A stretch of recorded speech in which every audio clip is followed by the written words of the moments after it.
Okay, so here I want to show you something real quick on this truck here. This truck came in, it's a 2003 GMC pickup truck. It came in no start. Customer called me and told me that he changed the battery. You don't know, all of a sudden the truck don't want to start. And he changed the battery and that did not help. I told him to get a help, somebody to crank, and the other one to bang on the starter, hit it. Sometime you do that and it'll start.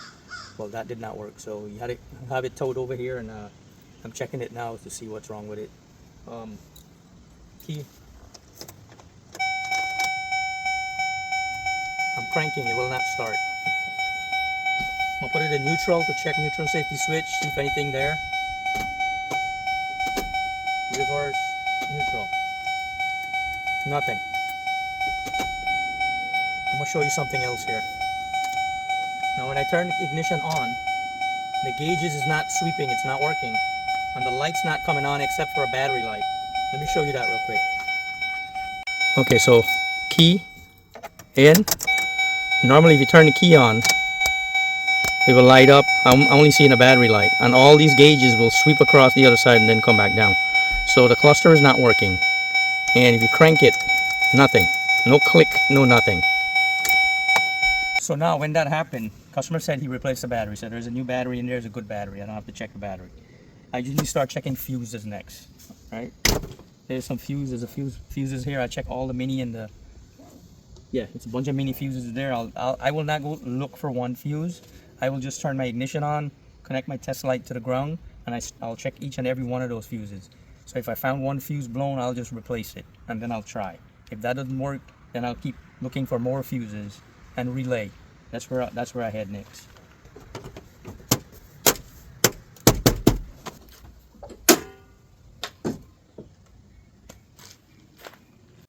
So here's a brand new battery. I make sure the wire is tight on it. Here's my fuse box right here.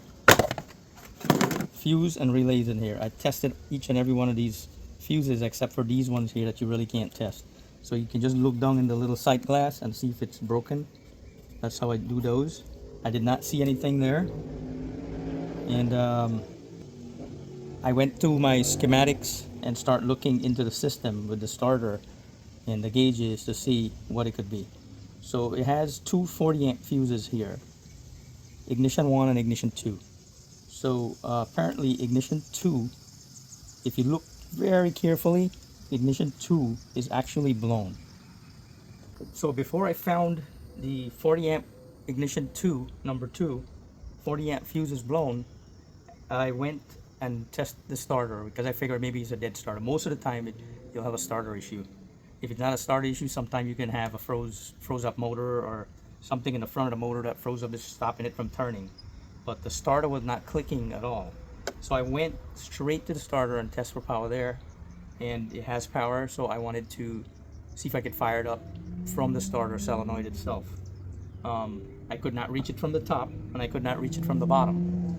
So I went through the wheel well where I could barely get a little tiny gap to work with. So I tested the starter there, and the starter is actually working.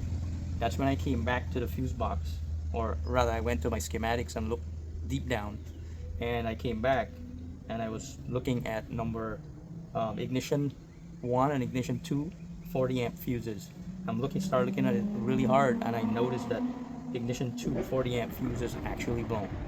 So I replaced that fuse and it fired right up. But I still don't know what causes that fuse to blow. I'm just gonna leave that fuse in there and keep trying it until it blow it again.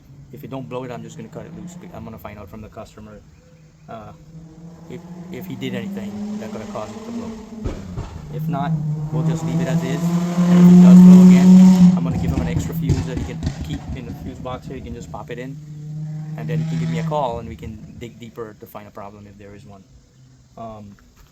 So what I really want to do right now is show you a cool little trick how to test the starter from outside without the relay, because we don't have no power here. You can still test it through the relay, but I wanted to test the starter itself straight at the starter solenoid and bypass everything else. So I'm going to show you a cool little trick when you can't reach what you can do. Let's go try that. So I'm shining the light where the starter is under the exhaust manifold. You can't really see it. And if you go from underneath, you can see it, but you can't reach the wire. But if you go through the wheel well here, there's a little window right there, and I can see the solenoid back there. Straight there, I'm seeing the solenoid. It has a metal cap on the solenoid, and that cap is there for protecting the starter from the heat coming off the exhaust. That's the exhaust, and right underneath is the starter.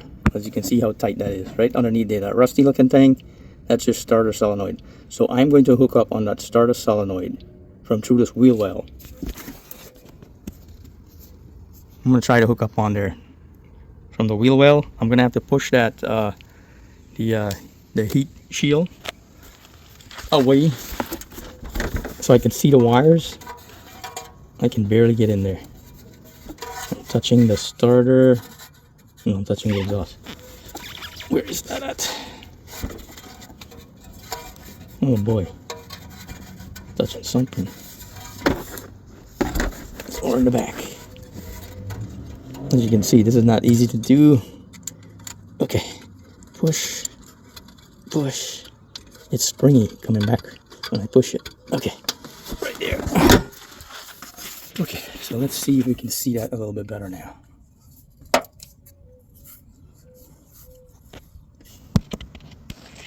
Okay, so now I can see that starter solenoid right there. I'm going to connect my wire to that screw on the starter solenoid, and above that you'll have another screw with the black wire. That black wire is your starter signal wire. That's the one coming off your ignition key to start the vehicle. So I'm going to connect on those two. I'm going to show you a really cool trick how you can do that from outside.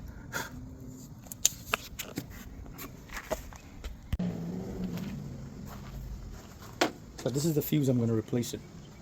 That's blown in the car. I'll put this on there later on. So I have these welding rod, acetylene welding rod. This rod here is about 17 years old. Since I've bought it, I've never used it. So I'm going to use this. I'm going to bend the tip just enough, like that, so I can push them in there and hook onto the starter solenoid where the wire screws on there, just like that. And this other one is going to go on the heavy wire on the starter, so I need to make a bigger hook. I'm going to break that piece off.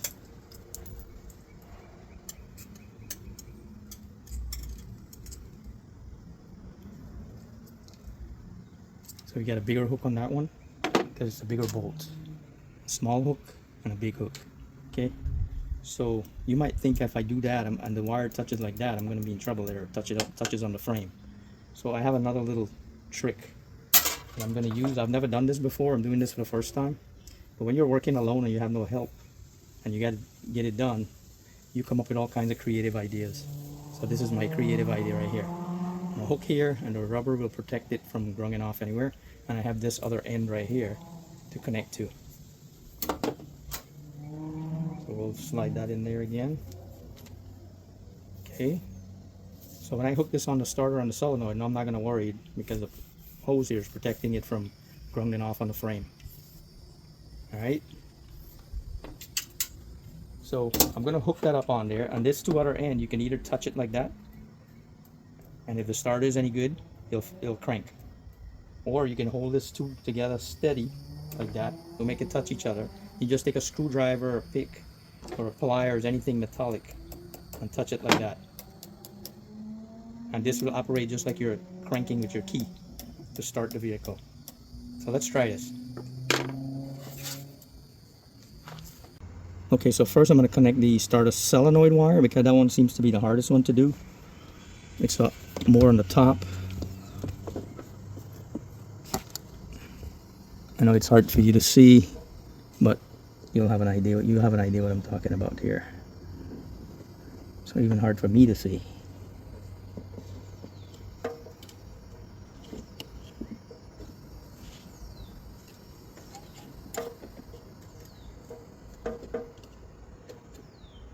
The shadow is taking over. Alright, let's try this again. I'm going to turn this wire. This is a cool little trick. I think I'm going to be practicing this a whole lot more now. Come on. We can do it. All right. I'm connected. I'm going to pull on it to keep it there. Hopefully it'll stay. Now I got to connect the second one.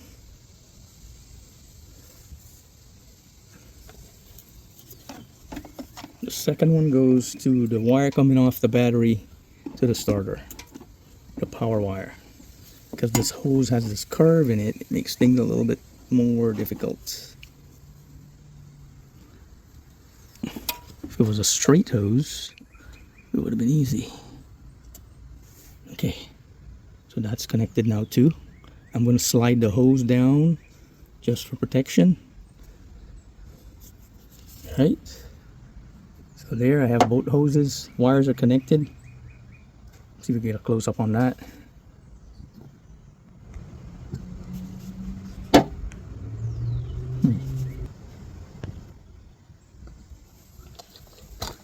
Okay, so this is what I got going on in my hand here. Okay, I'm pulling on these wires to keep it on the starter nice and tight, but I'm separate the two of them here and I'm pulling it this way. So now I can take this little pick and touch the two together, and if the starter is good and I have power there and the starter should be having a good ground on the engine block, this thing should crank. So let's try that. Maybe I'm not getting a good connection. I think I'm not getting a good connection.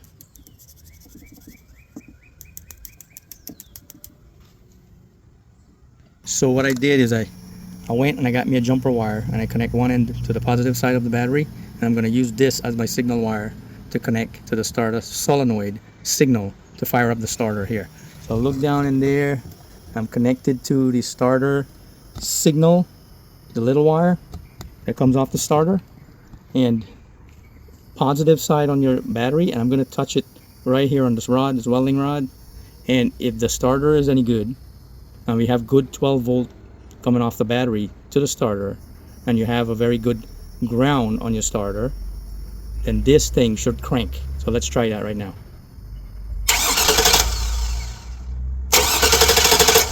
Okay, so that verifies that the starter is good, and this is what I really wanted to show you, this little neat little tool that I made here to do this. When you can't reach something, you got to figure out a way. So I think this is going to be a perfect tool for me to use in the future. First time I'm trying it out, or came up with this idea.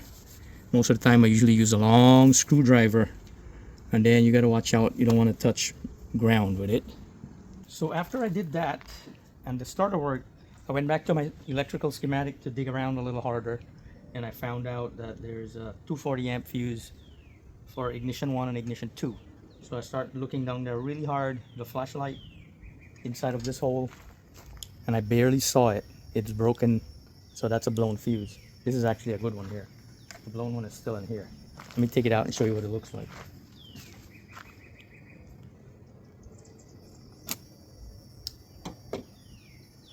Get the light. All right, let's see if we can see this together. If you look down in the hole, can't really see it. I'm going to take the little cap off of it. I'm going to pop this little cap off of there.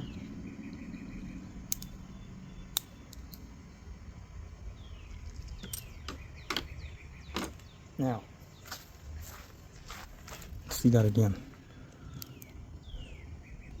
It broke in the middle. I'm going to separate it so you'll see exactly what I'm talking about. Take this little pick. I'm going to take this pick and just push it away a little farther out so you might be able to see it better. Push that away. Pick this one up this way. See right there.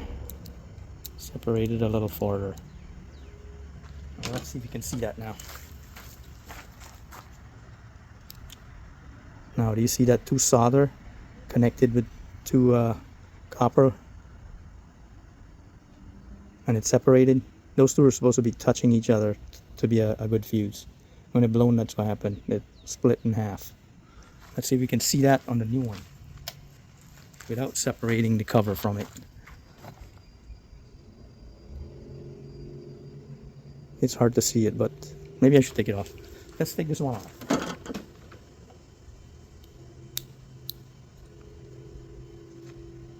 All right.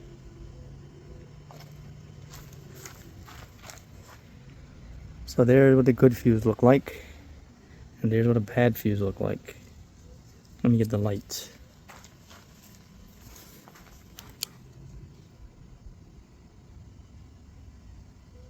Bad fuse is on the right side, on the good fuse on the left side. See, one is split down the middle here, that one is split down the middle, and that one is connected across. Right across it's connected. Split open. And when you have this little cap on top of it, it makes it a little harder to see. So I'm going to put a good fuse in ignition 2. Okay, and now we're going to go in the car and see if the dashboard is going to light up. And if the dashboard light up, I'm hoping that it'll also fire right up and start. Let's try this. Let's go. I'm not going to cut, I'm just going to move my thing here. We're going to get in, set it up right there. Or let's go closer so you can see the dashboard. Got my keys inside here. Nope, it's in my pocket perhaps.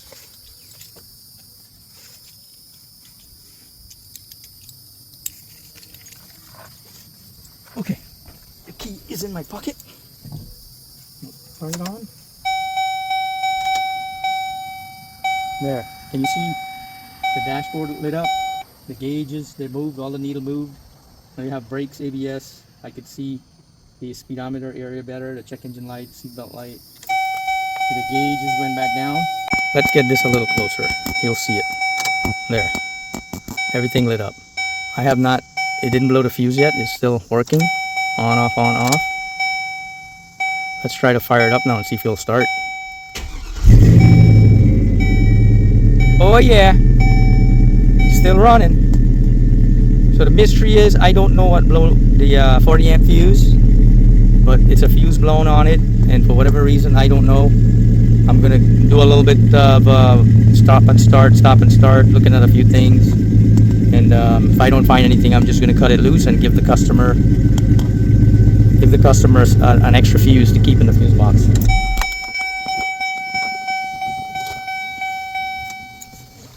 So you probably want to know on this schematic here. It's ignition, where my key is. Okay, there. Ignition B. So that's number 2. It's a 40 amp. Ignition B. You have A over here, and then you have B.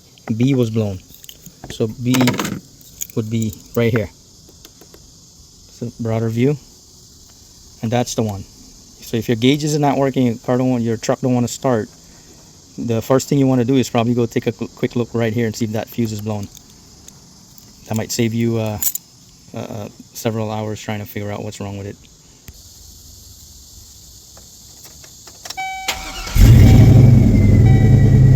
Yeah.